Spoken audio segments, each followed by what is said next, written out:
Welcome to the video Guardians, NeedlessSpace here. So Bungie has released a boatload of information pertaining to the new season, Season of the Worthy. And we're going to cover everything from new exotics and season pass content to a possible class war. Let's get started.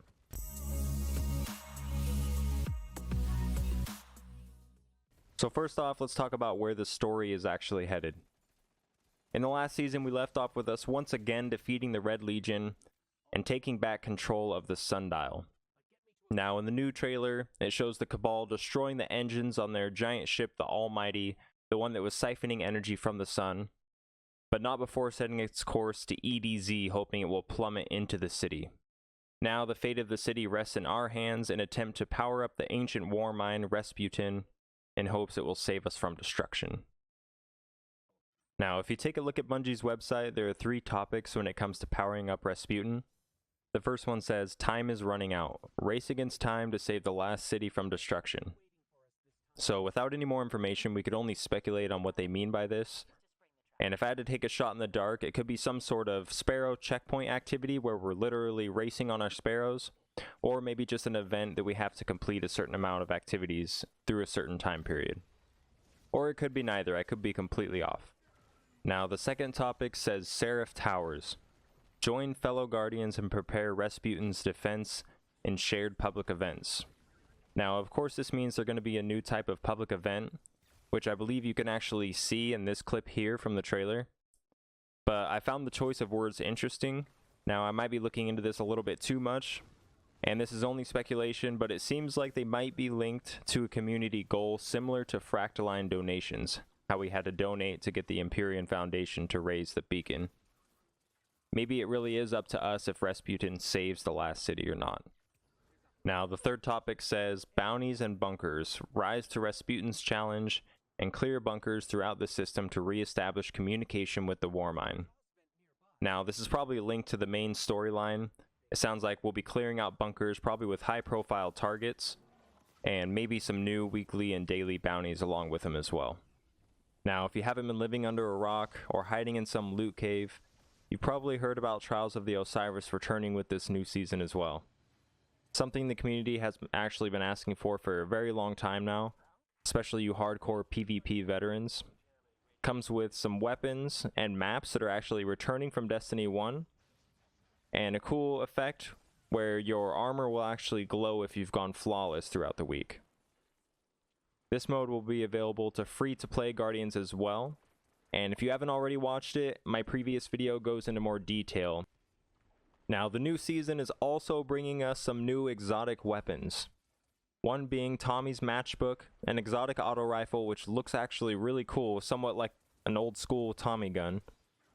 It says, Tommy the Ghost presents us with a token of goodwill. Sure, it might just be a match, but all Guardians need to light up the darkness with a spark. So possibly hinting at some sort of elemental perk. You can also see in the trailer that the weapon fires incredibly fast. Now, there's also going to be the return of the 4th Horseman exotic shotgun. It's a 4-barrel shotgun that has an extremely high fire rate. Now, if you watch closely in the trailer, you also see a new exotic machine gun, but this one we have absolutely no information on. The Season of the Worthy calendar is also up on the website, and I noticed something interesting. On April 21st through May 11th, there will be an event called Guardian Games. It looks somewhat like it's set up kind of like the Olympics, and all we get is a picture, and it's a free class competition event for all players. I can only speculate, but it looks like it might be similar to the old faction rallies, but instead of choosing a faction, we'll actually be fighting for whatever class we're playing, Warlock, Hunter, or Titan. As someone who loves to main a specific class in games, this looks very exciting. Another surprise coming from the calendar is the Grandmaster Ordeal, which is stated to be a higher difficulty for Nightfall Strikes. It says it gives endgame rewards. Now, I'm not sure if these rewards are going to be on par with Raid or Trials gear, but we'll definitely be patiently waiting. Also, in the new season, we'll be saying goodbye to our trusty lantern and receiving a new seasonal artifact. It appears to be a sword called Warmine Kanjali, and as usual, we'll be able to power up through that artifact and receive powerful mods just as we did in the last season. Now, of course, the season pass is back, and surprisingly, Bungie was generous enough to let us look at all the unlocks at each corresponding seasonal level.